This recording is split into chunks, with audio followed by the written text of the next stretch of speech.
Hello, everyone. This is Chris Williams. I was recently diagnosed with ADHD, and I will tell you what, I was both shocked and relieved because I had been wondering what had been going on. And if you stick around, let me tell you the story about it, and I'll tell you some of the different hints that I've learned and different tricks and some of the things I've learned about it. And if you do have ADHD, maybe you can apply some of those tips yourself, or maybe you have some tips you'd like to share yourselves. But I was extremely shocked when I found out that I have ADHD because all my life I thought to myself, hey, I can concentrate for a long time. I probably have exactly the opposite of ADHD. I understand I can be able to concentrate for a long time. I'm not stupid. Plus ADHD, that's a kid's disease. What do you mean? Um, I don't have ADHD. And people did suggest it to me and they just sort of laughed it off. Yeah, there's no way. Particularly my wife, who knows me probably better than anybody else, is the one who, when she suggested it, I'm like, yeah, there's no possible way. But let me stick around and tell you the story and tell you a few of the tips. And don't forget, if you do like what you hear, please make sure to like us. That way we can share more videos. Make sure to share this with other people. And also make sure to subscribe so you can watch any other videos I'll make in the future as well. By the way, I am going to be working with Sean Torres. He is a spinal cord injury, and he's going to be telling his stories and how he gets along and things that helps him out and problems he's had in the past too. And those are real interesting stories. But I am going to start out by going in about 12 or 15 years ago. I was diagnosed with sleep apnea. And part of the reason I was diagnosed with sleep apnea was I diagnosed myself. I couldn't figure out what was wrong. I was sleepy all the time. I was tired all the time. And I was looking into the reasons why and doing all sorts of research. And finally ran across sleep apnea and figured, well, maybe I do have that problem. I asked my wife if it made weird noises when I slept, like I was struggling to breathe. She said, yes. I told that to my doctor and he agreed, got tested, and I had pretty bad sleep apnea. What was really affected me at this point in time, I'm working with somebody who, well, we were friendly. I guess you'd almost consider us friends. But he was I work contracts, my procurement contract. I write contracts where I wrote contracts for the Department of Defense. And we were on fantasy team, football team together. And we'd go at his house for drafts. We'd be together on occasion. We would talk out in the cigarette area and smoke cigarettes and have some pretty good conversations. I generally liked him, and I think he pretty much generally liked me. And because of that, he let me get away with a little bit of sloppy work, which he probably shouldn't have. One of my contracts came up to review, and it was really bad work. And this was partially because of the additional information that was coming up. I was not real good at being able to find out that information, being able to do detailed work. And I went back and I looked at it, and what I did was terrible. And I felt horrible that Joe ended up getting in trouble for not catching that information in the first place. We got the information corrected, but Joe ended up getting transferred to another team. I stayed where I was at. But it was pretty bad. And I really didn't apologize to him because I figured that would have put my job at risk if I had been involved. But I did feel really bad. And quite frankly, I didn't know what to do about it. And because of that, I became a close scrutiny look. And any mistakes that I've made, they concentrated on and they found it. Now, luckily, I had a supervisor who did like me. I had relations with him in the past as far as talking to him, knowing who he was, and generally a real good guy. Everybody liked him. He's a real nice guy, and he generally did what he could to help people out. What he did is he decided to work with me to try to figure out what was wrong. he assigned somebody to me to be able to check my work before I sent it to my procurement contracting office. And this really bogged her down because I kept making the same mistakes over and over again. A lot of them are spelling errors and some mistakes, but they simplified my work a whole lot. And no matter how hard I tried, I couldn't fix the mistakes. And I couldn't figure out why. I'm like, I'm a pretty smart guy. How come I can't do that? And she kept asking the same questions. She point blank tried to analyze it. She says, Chris, you're smart. You can talk to people. I don't understand why. I don't understand why you keep making the mistakes. I know you're trying. And he pointed out, my supervisor kept pointing out that he could see where I had used the pen to check to see what the mistakes were, and I just didn't see them. And the harder I tried, the worse I got. And this went on. He was with me for about 6 years, I guess. And the whole time over there. And he kept an outline because I was getting work done late and they wanted to make sure I was getting it done on time. So he actually had a whiteboard specifically for me to be able to show what I was getting done, what I was assigned to, how much I had completed, where it was on status. And I remember one time he pulled me in, and fortunately for me, he had like about 6 contracts up there, and I had them all completed. And the people reporting to him were telling him that well. So we ended up getting that figured out. He was happy about that. And he didn't write me bad reviews enough to get me fired, but he wrote them bad enough where I wasn't going to get a promotion ever. I would have a hard time transferring to a different organization. And I was not getting any bonuses or anything of that nature, no accolades. And I pretty much expected that. I knew it was where I was. This went on with another supervisor after that. Luckily, she cared for me. She was somebody I was scared about when I started talking to her. And when I talked to her, she told me, Chris, when you spoke with me, I could tell you're a highly intelligent person. And I appreciated that. And I explained to her what was going on and how I was able to think and why I knew something was wrong. And she tried to work with me, not by having somebody check over my work, but by making certain I was given the right assignments, make sure I was with programs I was comfortable with. I told her one of the problems I had was trying to constantly change teams and so forth. And she made certain that as long as I was with her, I was not going to change work Los Angeles. I was happy with the people I was working with, and she kept it that way. And this lasted for about 4 or 5 years. Then after that, she ends up retiring, and I end up going to another team. And this person I had actually trained, and he loved me. And what he did at first was I had a bad reputation, and he didn't quite understand why. Because since I trained him, he's like, hey, you know what he's doing. And he actually had me work with a new person to be able to show her how to get a contract. And he followed up with me to make sure he was giving me the right information. And he was impressed with what I was telling him. So I was absolutely correct in it. And he liked the hints I gave her and liked the way that I trained her. And I did that for about 6 months, being able to open with a good contract and pretty much brought her along, show her what needed to be done, show her what didn't need to be done, and gave her a lot of good hits. Her and I got along really well. And that was a pretty good 6 months when I was doing that. But after that was over, he had me take over the contract, figuring I'd be able to do a good job on it, saying I don't put it together. And with that, he gave me some other projects with other PCOs. And that's pretty much what followed on. I started trying to, again, do everything correctly. They were giving me simple tasks, and I just kept screwing up, and I couldn't understand it. I didn't know why. And eventually what I did is I was getting worried for my job. So then I actually asked my supervisor, are you going after my job? He said, well, Chris, we don't approve, we're going to have to go.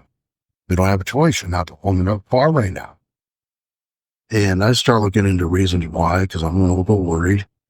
I am in my 50s, too old to start a new career. I'm not old enough yet to be retired, but I don't have any fun to say about. Yeah, and I don't meet the requirements to be able to retire. So I'm doing everything I can to see if I can't figure it out. I'd already looked at a lot of different areas and doing a lot of research, figuring out what causes this, and I come across ADHD again. And just read a little clip in it. Different signs you might have ADHD and do some tests. And when I looked at every sign that they had, I was like, holy cow. Every one of those symptoms match what I have. And I ended up talking to the VA to talk with a psychologist. And it was about a 4 or 5 hour day to be able to discuss that. So I decided to go ahead and go out on my own and get a private psychologist, or psychiatrist, I'm sorry. And it turns out he has ADHD himself. And he tried to discourage me, of course, saying, no, you don't have ADHD. You have to have it as a child. It's not something you evolve. And he let it be known on his website that if you're there just looking for drugs, he is the one doing it. And so then I told him the story. And I was like, no, it's been there since I was a kid. When I was younger, I had problems communicating with people. I really didn't pay attention well. And I just got to the point where it didn't bother me because I learned how to shut up. I didn't care what people thought. And I pushed it to the side. I didn't make any friends. We moved around quite a bit, and I figured that was part of it as we could move around. My mom got remarried to who is now I consider my dad. I was probably about 10 years old at the time. And I have more respect for him than he was actually my brother. He did everything he could to make me feel like I was his own son. He had 2 children that he was a biological father of, and he treated me exactly the same way he did them, and in the best way possible. He tried his best to make sure that I felt comfortable and that everything we did was as a family. He tried to communicate with us. He tried to do everything he could to make us all feel as cohesive as possible. He actually adopted me and gave me his name. So I do have his name. So literally, he is my father because of this. And I have a lot of respect for that. But there's a big but with that. My mother was diagnosed with multiple sclerosis. She had her first symptom on their honeymoon. And eventually it came down quickly everywhere, where she was better. She was blind. She couldn't talk. She couldn't write. She couldn't do anything. And eventually she got she corrected sample nutrition and got. She uses Shaklee vitamins. And she got to the point where she could walk with a cane eventually. But during all that time, neither my mom nor my dad could concentrate on anybody's behalf. He had to work full time, and he wasn't working. He was doing things trying to help me. So we were basically almost like that as kids, where we had to take care of us. And it wasn't their fault I had but they didn't notice a lot of the things that was up. And I was doing okay at school, I guess. I was getting C's and D's. I wasn't failing any classes. And I was just probably on. Everyone just got the impression that I didn't get along with anyone. I was probably a little bit slow. Big deal. But I didn't have any major problems. I didn't create problems. I was getting by and I was passing. And as far as I'm concerned, that was good enough. Finally, the 8th grade comes along. And one time in particular, I was taking a math class. And that was a word I was going to fill in math class because I wasn't doing my homework. So they go in for parent-teacher conference, and they agree that, well, you can go ahead and get half credit for your homework and go back to the grade. And I go back and do all my homework. As you know, with ADHD, you put a gun to somebody's head, they'll get it done. And that's what happened to me. Yeah, we have that uh, situation where we do find a way to get things done when we figure it's last minute and we have to, and are even pushing, even if we don't want to. So I finally get through that course, and I end up, I think it was C of the course, somewhere around that area. That's fairly well ago. But at the end of the year, we end up testing, see where we're going to place in medical next year. And I test to be able to go into algebra, not pre-algebra, but algebra. And I'm sitting there thinking to myself at the time, it's like, how does somebody who flunks out of general math get put into algebra? But I did okay in algebra. I don't remember how I did, but we were no problems. I do remember that year I was in a spelling bee, and one of the people I talked to on occasion, and we got along, we were friends or acquaintances. I ended up finishing further than he did. I actually ended up almost finishing at the talk. And I can remember he told me, Chris, whatever you do, please don't tell people that I finished behind you. And that was one of the big hints I got that people didn't think I was that bright. And so I go on to high school, and same story. I get along. I get in fights on occasion. I really don't make friends. No one really bullies me around. And I think that's probably because I didn't allow them to. I would push back. I did play football, and that brought me out to a little bit as well. And I have the same frame I do now, which is a large frame, but I was a small guy. And the fact that I wasn't able to put on any weight. And that's part of the reason why people figured they could play with me, because I wasn't that big. And they didn't think I was that strong. But I ended up going to 3 different high schools before. And I don't thrive in any of them. I get by just enough, do just enough to be able to get by, nothing special. And finally, we go to Manti, which is my brother high school. And I can still remember Dean Mackey. My brother and I, my little brother, would constantly get in trouble for skipping class, or we would chew tobacco all the time. And just begged the hell with you. So we didn't care what he thought about us. I didn't really have any friends. You probably had more friends than I did. But we just didn't care about the rules. I remember in history class, in particular, we had a report that we had to be able to read out of the class. And I forgot the report off. Well, I had actually read it up. And the history teacher, when it was my turn to come up, I told him I didn't have my report down at home, because that doesn't matter. Go up in front and tell us what you can, and we'll see how you do. And to his amazement, I read the report pretty close word to word for what I had written beforehand. Well, I'm not going to say word for word, because that's not how I remember, because I need full word memorization.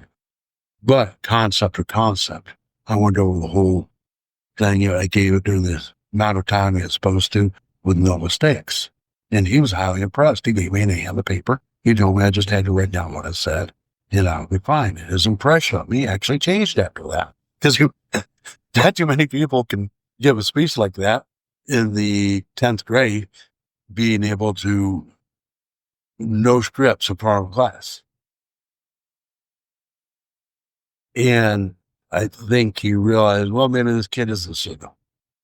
But at the same time, I was fighting with my English teacher. I didn't like her that much, but I would correct her all the time. She liked poetry, and she did not know English that well. I didn't like poetry. I still don't like poetry. So when she would try to teach English, I would give her a hard time. I would give her every exception in the book, and I would skip class all the time. And I can remember I ended up getting expelled. It wasn't a real expel, because Dean Mackey allowed me to come back afterwards to be able to take my final exams. I was like, Chris, there's 3 days left. I'm going to expel you. You can come back and take your final exams. You don't want to be here anyway. And I can remember that English teacher in particular. I asked her, so you're going to give me the easy version of the test? And she looked at me with a straight face and says, Chris, you are going to pass that test. And I just laughed, because I knew exactly what she meant. Then after that, we moved up to Indiana. Yeah, this is the fourth high school I've been to. Yeah, in the 11th grade. And I'm still playing football. And one thing I was amazed about is they don't know how to play football in Swam, Indiana as they do. And I did okay with that. But in high school, in the classes, I found out that the classes were a lot easier. A lot of those helpless things I've already learned, and I was able to pick up those. And I figured out one of the things that I did to help me learn is peel the accident. I don't know how I figured this out.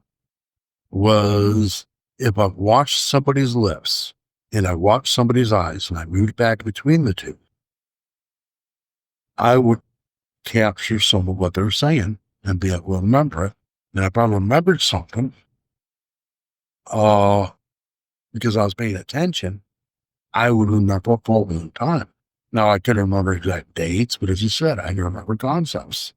And a lot of the tests were not written tests, but ABC was choice. So I just had to do well enough to be able to figure out enough of the information to be able to get the answer list.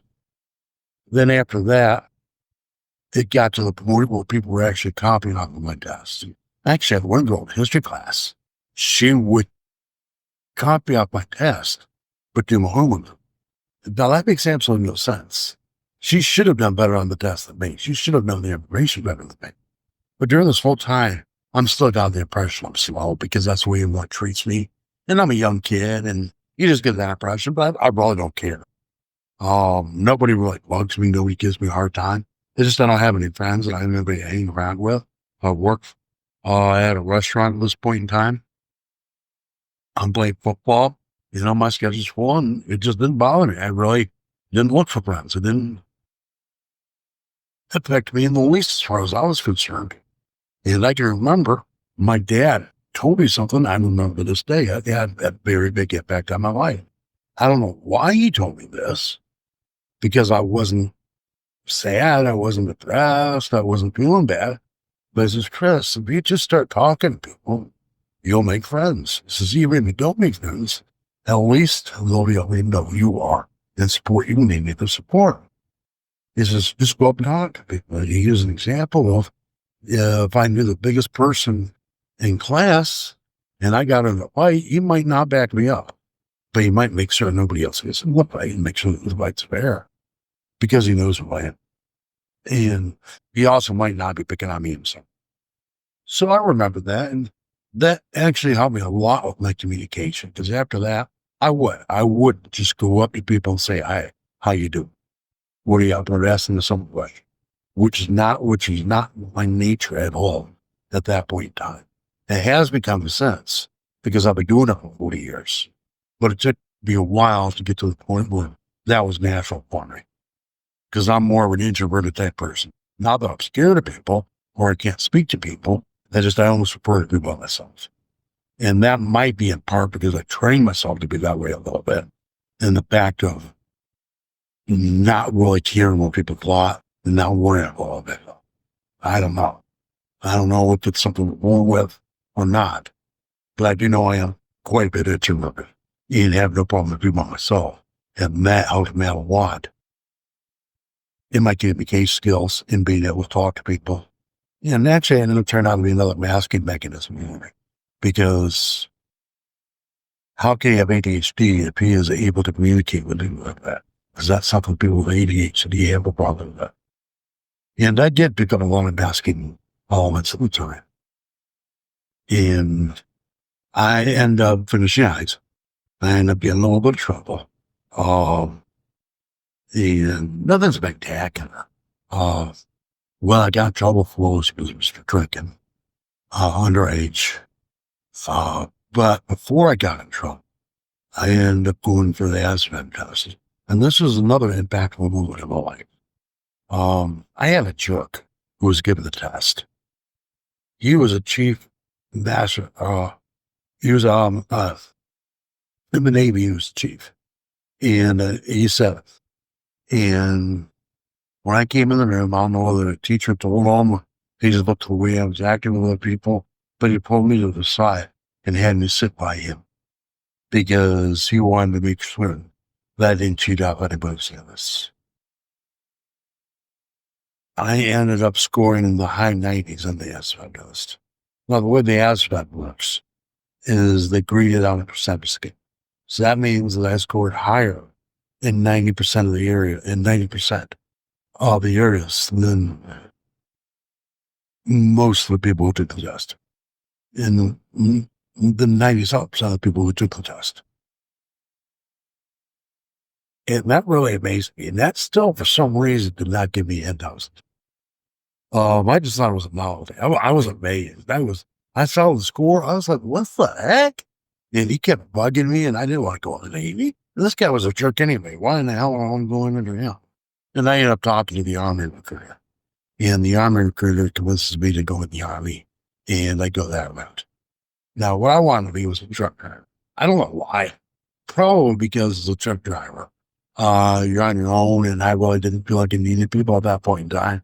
And it seems like something that was pretty interesting to me. And he, because of my high ASVAB scores, changed what I went in for.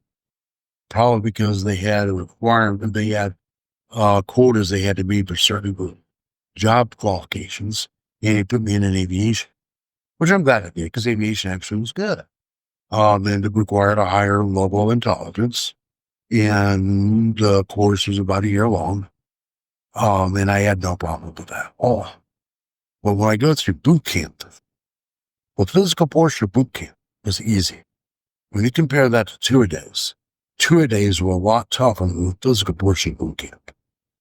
I think the people who think that boot camp is tough are people who didn't do sports when they were in high school or weren't active. But I have a problem paying attention to detail. I don't have a high opinion of myself. I have a low self-esteem. And I am constantly getting beat up on by verbally, not physically, by the drill sergeants telling me, if you don't change, you're not going to make it through boot camp. They're constantly humming. They make me do push-ups. I have a large frame, and they said I was overweight, when in actuality I wasn't. And they basically put me through that. Now, I developed the attitude when I was younger of I didn't care if it yelled on me, and didn't bother that much if people yelled at me. So I pretty much, it didn't bother me, but I got through the camp fine. And I can remember feeling lucky that I made it weird, because they made me feel like I wasn't going to be able to do it. Then I go through AIT, and AIT is awesome in that aspect, because all you have to do is go to school. They don't care as much for paying attention to detail. They don't check to make sure your boots are shined or everything. You still have to go by all voltage standards. So as long as you do everything okay, you're fine. And I got through AIT just fine. No problems. And I show up to my permanent party in Fort Campbell, Kentucky. And things go back like they weren't. And I just get treated like, hey, Chris, you cannot do anything right. And I know what I was doing wrong, but I have a problem paying attention to detail. So things he was noticing, I wasn't noticing. Even if he pointed out to me, it didn't seem like anything was wrong. But I'm not a very nice person. I'm not a person that pays attention to detail. I'm not a spit and pulse type of guy. And I am going over to Honduras. Honduras is a lot better. I don't have to worry about that. There's nobody checking up on me. I'm just doing my job and getting by and having a good time, having a few drinks with guys after I get up and work. Well, no frills, no nothing, but it was actually a good time. I actually had a couple parents when I was there. We were able to talk to kids to events. We couldn't leave the base. I enjoyed my time on there. We did get attacked while I was there, but nothing real serious, nothing real bad. Then we went to war with Iraq because they attacked Kuwait over oil rights. I had no idea what it was or why we cared about Kuwait. I just knew that we were going to go to war with Iraq.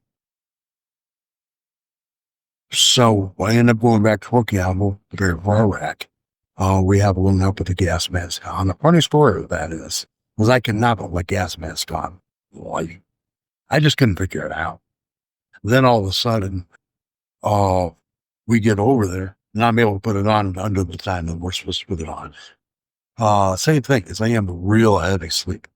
When I was over there, I became light sleeper during the platforms like that. When I came back, I lost and I came back to be heavy sleeping again. But it changes you when you're in the wartime setting. And I did sustain some military injuries, but everything came back. I did okay when I was over there, no problems. When I came back, the same old, same old. My squad leader was not as tough on me as he was. I started putting in paperwork to be able to go to Korea. And I had a new uh, sergeant. He was a platoon sergeant who was a former alcoholic, and he was a little young doctor. And he saw all the things that had been about me in the past. And he gave me a real hard time. He made the comment, Chris, you're an alcoholic. And I knew that I wasn't, but I didn't argue with him. But I didn't admit that I was. And when he started going through my records, see if there was any of the medical records that was going there. And I found that going much strange, but no big deal. I knew that I wasn't alcoholic, so I didn't care. Then President Clinton came up with the early outlook at the military. And I knew the bullshit wasn't about me. And that was not a great surrender. That was not a great net. I'm glad I joined. I did do some good things when I was in that. But I knew it was time for me to get out of the out program. Not all discharge, all this, that, and the other. But I just got out. I didn't know what I was going to do with my life. I'd taken a couple courses, college courses in the military, and figured out I didn't know what college. And I get out and I screw around a little bit. I have like a direction of where I'm going to go. I wait tables for a little bit. It's all market. And this goes on for a couple of years. My dad at this point in time was a manager of a Great American Cookie Company. And it was over Valentine's Day, which was a busy day. And he asked me if I could help him for my week. And I go over there and I bust my butt open. And it turns out I'm a natural. I do extremely good at home. Talking with customers, talking to the other employees, and everyone gets the impression I'm actually a manager. Because of the way that I'm responding to them, the way that I'm acting. I mean, we communicate on a short-term basis with customers extremely well. And this probably has to go back on what it had said about going to be able to talk to people on a simple basis of saying, hi, how you doing? And asking simple questions of this, that, and the other. And on a short-term basis, that worked out exceptionally well. And I did well enough that my dad thought, well, maybe you can get a job here as well. And he talked to his field supervisor and got me a job as an assistant manager with the idea I could promote him when ready to a general manager. And I show up for training as an assistant manager, and that manager decides he wants to something. So within about 6 weeks, I end up becoming the general manager without any training, without any real experience, only 4 years old. The field supervisor thinks I'm too young for the job and isn't nervous about it and thinks he set me up basically. But it turns out I'm a natural there too. I end up doing real well. I end up increasing sales and profits higher than I've ever been. Enough so that despite him doing the order for me, I kept constantly running out of product. He had to go and borrow product from other stores so I could keep cooking. And this kept going on for about a year. Not close, a little less there. Then I have an assistant manager who used to be a general manager, stepped down because, well, it was a little bit too much stress for it. It is a lot of stress being a general manager. And so I do have some of the experience. And he kept her there primarily so she could watch after me. And she would tattle on me. And I knew this. She never told me, but I figured it out. If I wanted to tell Charlie something, all I had to do is tell her and she would pass it on. And I used that very well. For certain times where I didn't feel like telling them something, I would tell her and it would get passed on. But the sales continued to climb. Charlie did tell me she was starting to improve on a lot of the things she did based on me telling her what to do. Even though I had to fight on it, she didn't understand it. And even though the sales were increasing, she kept saying, it's not your fault, Chris. It's all because of luck. There was managers here that had more experience here. There are managers who have more education managers that had better marketing experience than you. They were older, and she brought up every excuse she could for a couple months, almost on a daily basis, explaining to me how I was not doing the job correctly, and it was just because of it. Finally, one day I asked her, "Hey, Mary, how big was your last bonus check?" She told me. I said, "How big was your bonus check with women?" She told me. I said, "How big was your bonus check before I got here?" She says, "Before you got here, I never got a bonus check." I walked away, and she never said that to me again. Guess she sort of got the point I was trying to make to it. But I ended up moving up to the largest store in the district. I worked out a deal with the manager there. She wanted to step down and become assistant manager because she was getting stressed out. And they had another assistant manager who had been general manager before do the same thing. She stepped down. Seems to be a common thread there because it was too much stress. They tried to keep everything up and trying to keep everything going. The amount of patients get. So I go over there as general manager. Sure enough, the sales increase. Now, I will tell you, it was nice having two assistant managers that had been general managers in the past working for me. And they had a crew chief who had been there for 4 years. And having that experience of a crew really helped me train new employees and get things done. And I didn't have to worry very much about a lot of things. And allowed me to concentrate on what needed to be done. And they did a lot of detailed action. They did a lot of the baking. They did a lot of the decorating and things of that nature. But the sales kept increasing. Now, I was working on it. I would go out to stores, give out samples, and give out the card and tell them to come by. I would make sure that people asked for samples. I would make sure that we were doing upsells. I was making sure to do things below what food cost. And every day that I was there, the sales increased. To the point that my field supervisor actually called me on a daily basis, probably because I was a larger store, and told me, "Chris, thank you. Your sales were up. I appreciate it. Chris, your sales were up. I really appreciate it." So I got to the point where I told him, "Hey, Charlie, you really don't need to do this." But that gave me a big boost to my self-esteem, which is something a lot of people who have ADHD don't have. They do not have anything to go back on and say, "Hey, I'm really proud of this. I can see I did this well, and I'm really, really good at this." Or at least not people that have problems with ADHD. I'm sure there are people that are surviving with ADHD that can say that, but not people that are having problems. And that also helped me to be able to take a look at things positively and be able to not have a negative outlook on things, which again is different than a lot of the people that have ADHD. And I moved forward after that to go to college. I was feeling pretty good. Figured, well, maybe I can. I want to be able to go to school in business. I would be like business. And I'd show up to school, and first I have to take the test to make sure that I know enough information. Believe it or not, even though I'm good at math, I have to go back and take a remedial math. And I'm thinking, what the heck? And what surprised me, I didn't find any English. I expected it to be the other way around. But I go to the remedial class, and it's extremely simple. But she is asking us to do something I just can't do. And that is to be able to put a notebook together for all of our tests, all of our homework grades, all of our information, any handouts we get in this notebook, make sure they're followed correct. And that'll be 50% of it. Well, I am organization. My organization goals are good for me, and I can put away. I know where things are at.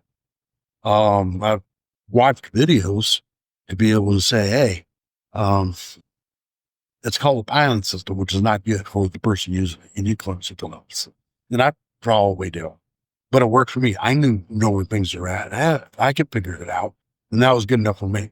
And going into an organized situation, if somebody organized myself, I couldn't find anything because it didn't make sense to me. So I test out of that class. And I do extremely well on the retest. I get like a 96%, I think. And I use an excuse that I didn't want to pay out of state tuition, and it would help me be able to graduate on it. I am lucky enough to run into an economics bent teacher was a former colonel there. And he was just instrumental to listen. So I loved the guy.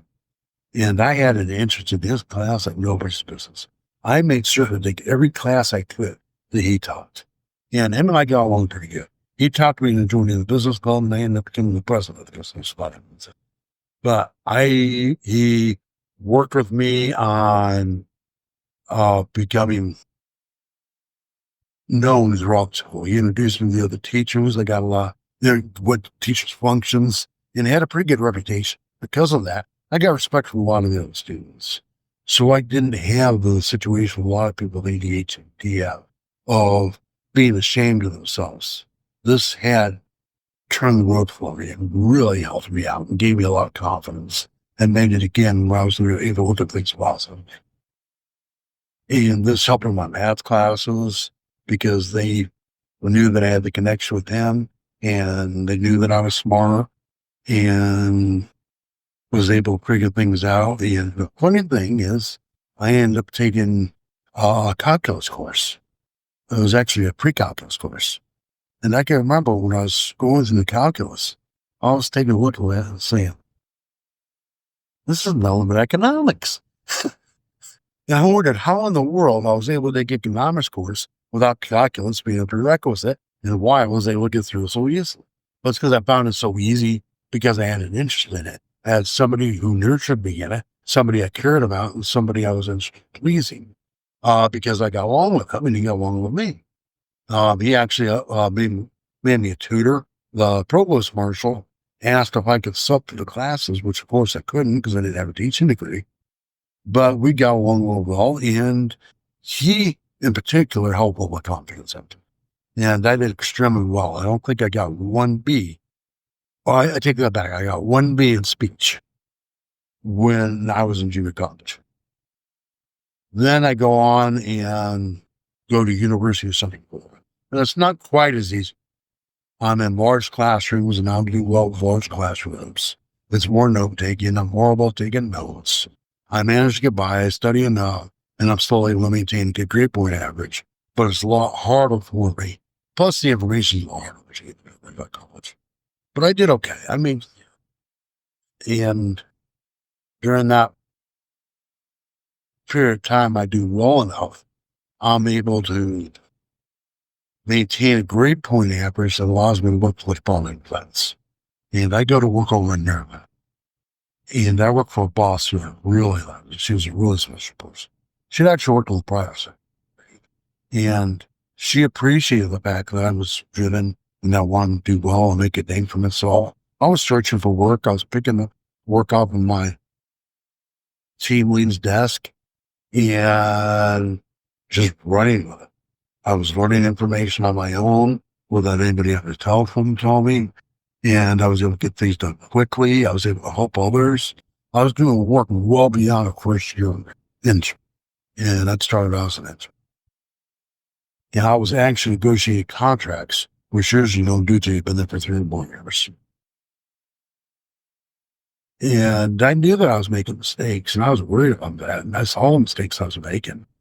An office job probably is not a mess for me.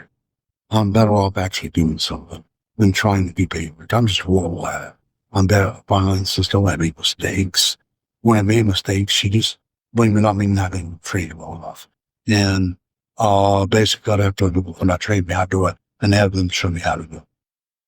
And that went on real well. In fact, I even had a contractor comment about a mistake that I had made. I pointed it out to her, and she started looking through all the contractor's information to find any mistakes they might have made in order to defend me. And I was really impressed with that, and I really liked her. But I was worried that eventually I wouldn't be able to work with her beyond immediate rotations. Then I get a call from, she was worried about Social Security and losing Social Security. And I asked if I can do my rotation down to Orlando. And they come up with an agreement. How about if you just move to Orlando? And I say, okay, I could probably do that. And I moved down to Orlando. And that's where I started running the policy. The supervisor I'm working with is the supervisor that brings everybody in. And he didn't like the fact that somebody got into a landfill without going through him. He felt like I was the system. Now, fortunately for me, he did loan me out to somebody else, another supervisor. And those two supervisors didn't get along too well. So every time he came back and gave me a hard time, I'd go back to my supervisor and I'd ask him, hey, I wouldn't complain about it, but I just asked, by the way, who do I work for? Do I work for you or work for him? He said, you work for me. You don't work for him. And I'd tell him what happened and he'd get after him. And that gave me some free space. And I got along with people when I was there. I didn't do exceptionally well, but I did my job. I did end up working with the supervisor while I was still an intern. And she didn't like working with interns and gave me a hard time, but I was able to pass them off on that.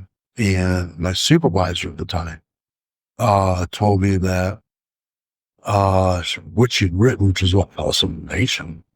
Lucky for me, because I was able to screw it very easily. And I was able to explain to them, I says, no, I'm not dummy. Go back and ask Marilyn how I did. Go back and look at my grades. Go back and look at this. I was a manager. And say, hey, you could tell I'm not stupid. And he did. He went back. They said that I was welcome back to Maryland and wanted to. They were eager to have me. And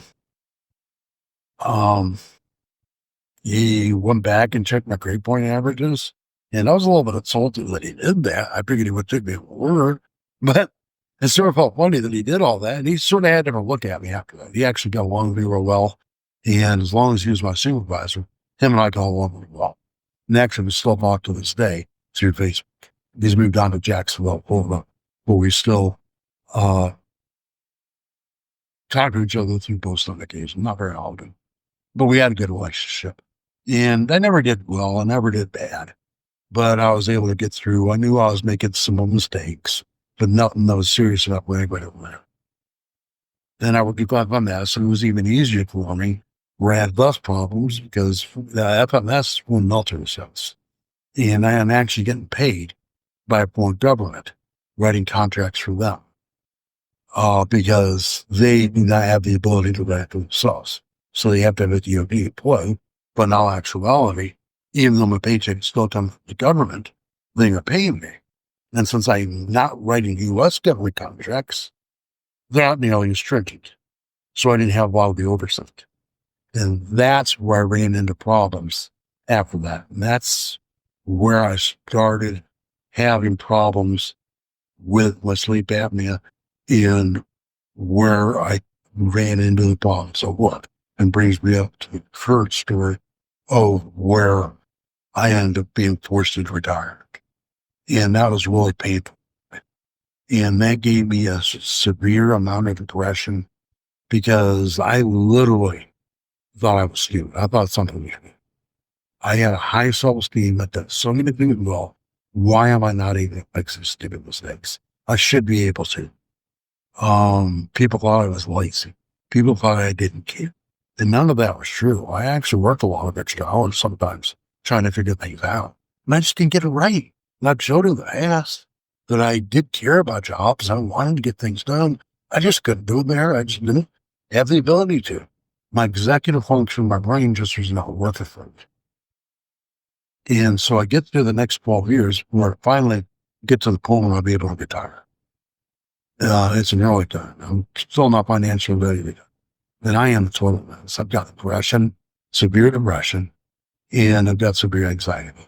And I'm talking with a psychologist, and my comment to him is umbrella. And I just need to be fixed. And what I've learned, because I've done a lot of research in ADHD since then, and figuring it out. And I figured out I'm not wrong. This is just who I am.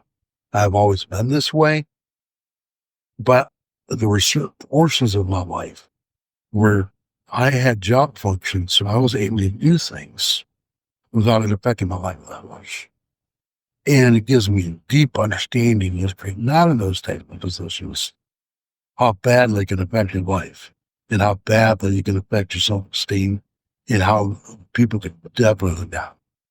And a few of the things that I've learned with this and just things about them is a lot of the people have ADHD are negative people. The reason why they're negative is that's when they're faced with normal life. They're forced to adapt to what other people.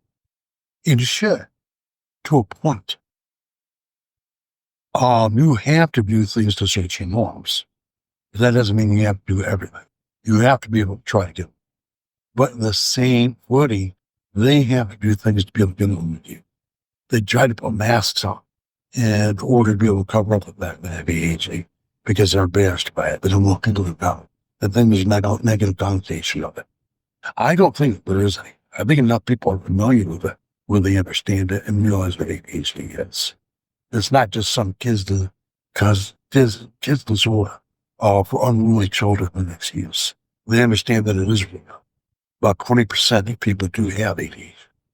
And it's something that a lot of times is genetically given to the children.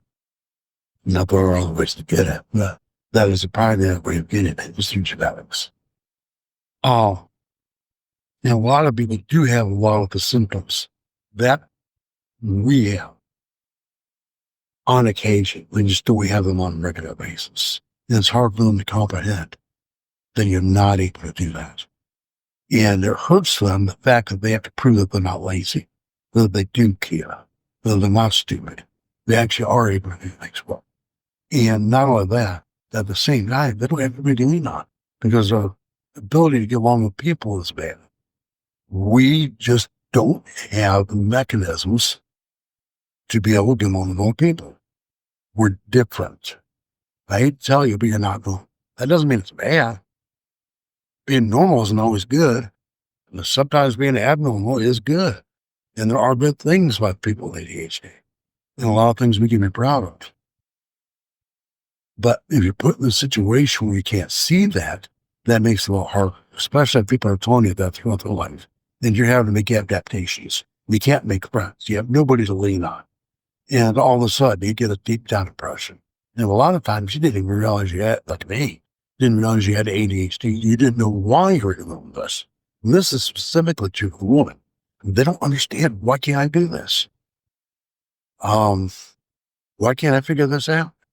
Why am I like this? And it just drives them nuts. They can't figure it out.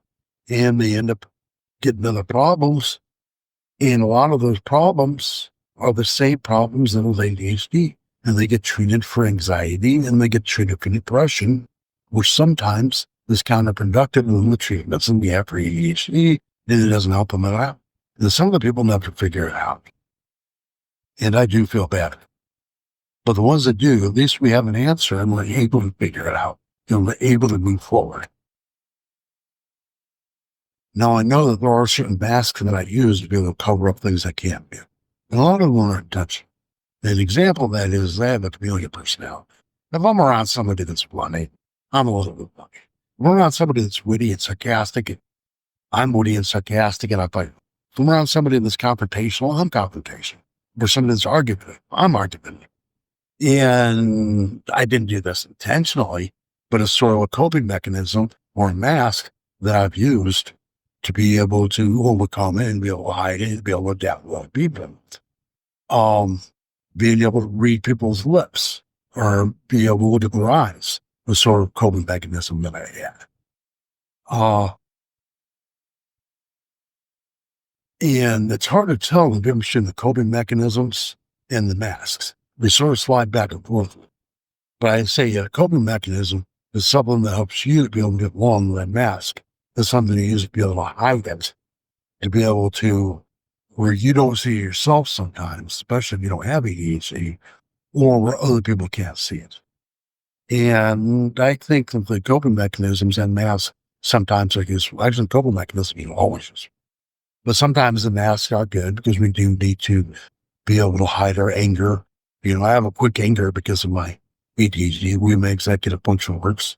If I don't understand something, it frustrates the heck out of me. And I can blow up at somebody. In fact, it's sort of funny. If something is small, I am likely to be able to blow up. Where if it's a major thing, I stay calm.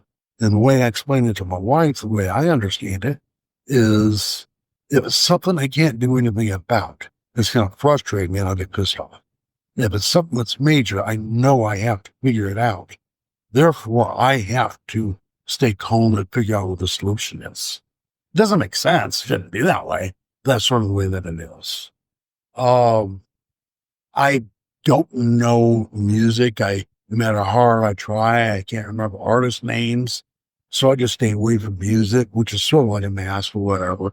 I don't go to group functions. Uh, and I do an avoidance in a lot of things, sort of as a coping mechanism for me. It also keeps people from seeing how I react around people in a private setting.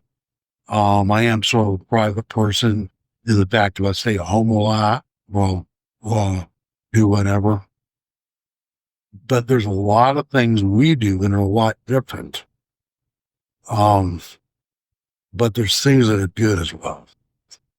And one of those is the hyperfocus. Being able to find something that we absolutely have an interest in or absolutely enjoy. And you can catch my interest in that, and I can do it for hours without needing a break. And I will enjoy every minute of it. I will miss meals. I will do this, that, and the other. Trying to figure out a solution to a problem or learn more about that certain thing. And that is above and beyond what most people can do. And when you have ADHD, it's amazing how hard people pull us. And it can be bad to a point, because my wife's had conversations with me in the past where I look back after afterwards and asked her what she said. One time in particular, I was working trying to get something done, and I was in the hyper focus mode. And she's telling me all about how we're going to go out to dinner with her mom and dad, where we're going to go, what time I need to meet. I need to get ready by this certain amount of time, how much she likes the place. And I finished up looking at my wife, said, "Hey, honey, what are we doing for dinner?" Oh, she got so mad at me until she learned that it's who it was. And that's what it was. I read on basis. And she sort of got used to it and realized it. But when you get into hyper focus, you really don't pay attention to anything else. And you have such an interest in that it is pretty amazing. We have the ability to be able to daydream. At least I do. I can't talk about anybody else. Or I can imagine them someplace. And it's almost as if I'm there. And it's nice being able to think, hey, man, it's nice being on the beach. Or where about going to Colombia? And I'm sitting imagine all the things that I'll do. And I'm thinking about them as if I'm doing them. And it's nice to be able to sit back, smoke a nice cigar, and not have to have anything entertaining whatsoever, because I'm entertaining myself with my own mind, because my mind is running, me to think about what I want to think about. And I enjoy being able to do that. That is extremely relaxing, and I enjoy being able to do that. And I do need to do that on occasion. I like the fact that we do have a tendency to be pretty loyal. We do be able to try to help people out. In fact, that's one thing I do suggest. Is I think that by helping other people out, it'll help you out. You'll be able, as you help other people, not only do you feel good about it, but you're learning things, you're feeling productive. And I honestly think that's one thing we need to do is have a purpose. We need to have a why. We need to figure something out about ourselves and figure we're needed. And this is what we're producing. And helping people helps us do that.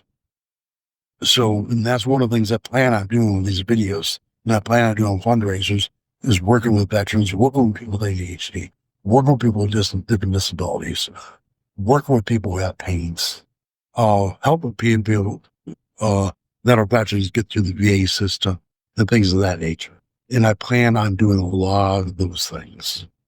And that's what you need to do as well, because it will make you feel better at the same time, because it will give you a purpose, and it does help you feel better about yourself as you're helping other people.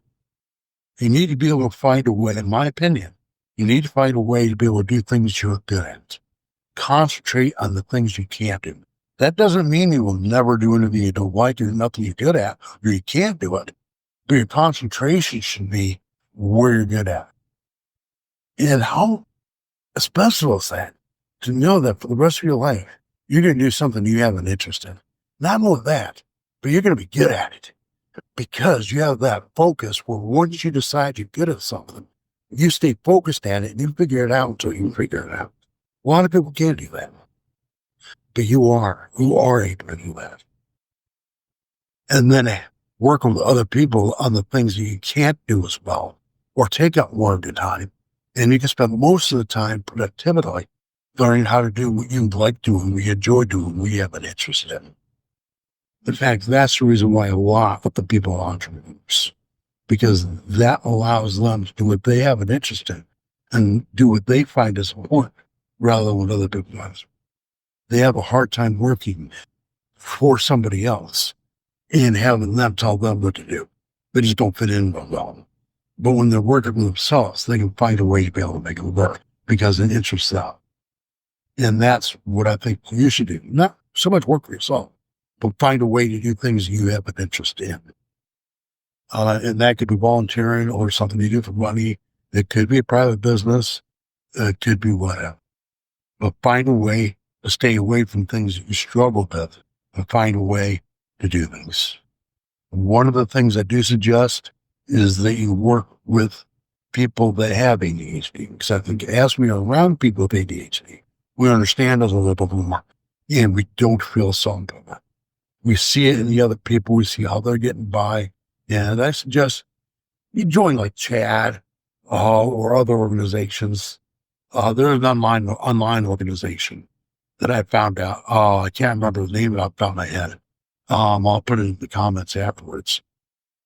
But it allows you to be able to learn about ADHD or has people all across the world where they have groups set up where you can talk to them, of course. And it's pretty interesting. And I think that if you make an effort to get a hold of people who have the same problems you do, you're going to be more accepting of yourself and doing that. And it'll help you out. Make sure to find out information on it. I will tell you, one of the people that I watched a lot of when I was doing my study was Jessica McCabe. She seems like a special person in the fact that she really cares that she's helping people. She's done a lot of research herself. Now, she was diagnosed when she was 12 years old, so she doesn't have the same problem we deal with, not being diagnosed when an adult. Me in my 50s, that's pretty late. But she does try to help out as much and tells about her struggles. And one of the things she talks about is, how do I make friends? How am I good enough to be a friend? How can I be a good friend? But find people that you like. I do find it funny when I'm watching people who are extremely educated and done a lot of research explain what they do with ADHD. You can tell that while they're extremely knowledgeable, they don't really understand it because they're not there. They've never done it before. But it's still very good knowledge that you get from them, and they do find out a lot of research, but they might not be able to explain it in a way that you'll be able to feel. People who actually have ADHD, in my opinion, have a deeper understanding of it and understands how it affects you and how not everybody has all the same symptoms and other people have different symptoms, and how sometimes you have other things that go along with the ADHD and I'm not just the ADHD. For example, I have PTSD. I have depression. I have anxiety. I have pains all over my body on a continual basis. I have sleep problems. I go on and on. It's not just the ADHD, but I know how it relates to other things. I know how frustrating it is to constantly go like this all the time. If I get excited or I get mad. And I don't even realize I'm doing it until somebody points it out to me. And it's like, oh man, I want to stop it. I start doing things like that where, again, I can't stop, or I clench my teeth, or I tap my foot. That looks bad. It's hard to be able to belong in society when you're doing things like that. It's sort of frustrating if you get upset, knowing that you have to get up and walk away, to be able to have a few minutes to think, because your executive function doesn't respond when you say the right things, or you'll be able to respond in appropriate. And but you know that you have to do that.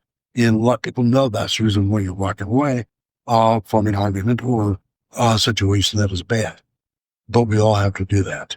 For example, my idea of being able to watch somebody's lips. Not only did it do that, the other reason why I did it as well, is somebody would think I was paying attention if I was daydreaming.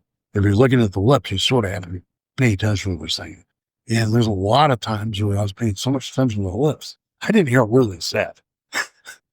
But when I got it down to groove or brax enough, that actually did help me out. Well, what I would do is I'd switch between their eyes and their lips. And some people find that weird, but it worked for me. And people do notice it because I've had people point it out. And that helps now that I'm older and my hearing's not as good, where I can sort of make out what people are saying sometimes from the lips, where it doesn't make an extra bit of concentration. But there are a lot of good things about ADHD. There are ways we can be proud of ourselves. There are reasons that we can look at the good things. And I think that's important. I think one of the things that does help is being able to look at our nutrition. I haven't really gotten into that. I will look into the nutrition. But I've been hearing people say that nutrition does help with ADHD. I know that exercise helps with ADHD. Well, I've got a pretty good belly right now, and I need to start working out, and I need to start watching what I eat. I do plan on starting to work out and do things to do better to myself. I think we need to do things to be able to increase the pride in ourselves. Not so much for other people, but we need to do it because if we have pride in ourselves, other people will notice that in us. And if you have love for yourself, that allows you to love other people. That allows you to be able to respect them. And if you learn how to be able to get in people's faces and not notice their perceived flaws, a lot of times they'll do the same for you. And you will be able to get along with them. It won't feel like you have to wear as many masks when you're trying to get things done. And of course, there's always medications. I am not a doctor, so I am not going to even talk about medications. But you can. But you do have to be careful because from my understanding, a lot of the medications don't work for the same people. Sometimes people need stimulants to help them out. Medications I take are stimulants. Not only that, but I also smoke cigarettes and I drink coffee. And I understand not why. I can drink a cup of coffee and go to bed.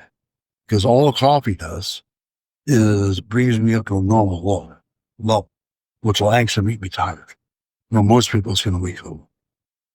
And I'm sure that I smoke cigarettes all the time in order to bring things up to as normal level as possible. And that's going to make it hard for me to quit if I ever decide to. But a lot of people do self-medicate, even without knowing they have ADHD, knowing that they feel better when they do their stimulants. Unfortunately, that does lead to a lot of people doing drugs. Recreational drugs, which are not necessarily best for me. But I think that's all I have for right now. We'll be talking to you later on other areas, on things that I research, and I really do want to be able to help you out. And I want you to be able to look out for videos that Sean does as well, because him and I are working as a team, and that is Sean Torres. He's going to be going over areas that he's had problems with, as far as being in a wheelchair, how he's able to cook, how he's able to grocery shopping, even how he's able to transport out of his wheelchair onto his bed, or things of that nature, or we people look at him. And that should help a lot of people in the areas as well. I am going to work a lot with veterans and veterans causes and try to help them navigate through the VA and possibly help them be able to get the best health care possible and get disabilities and they didn't know they could get. And working with them that way. And one thing we're both going to do, this is going to be fun, is we're going to be able to show you things you can do you just think is possible. Because if Sean and I can do them, you can do them too. That might include things like skydiving, going canoeing, whitewater rafting, or even going to a zoo. But doing things or traveling, going on a cruise. But we're going to do things in a way that we enjoy doing to show you, hey, you don't have to stay at the house. You can go out. And that's going to force us to go out and do things as well. Well, I'm comfortable staying in the house, but it's better if I leave the house and I go out. But till then, we really do want you to do as well as possible. Please do like this video, share it, and whatever you do, please subscribe. But until then, look forward to talking to you later. And this is Chris Williams, and Wheels On.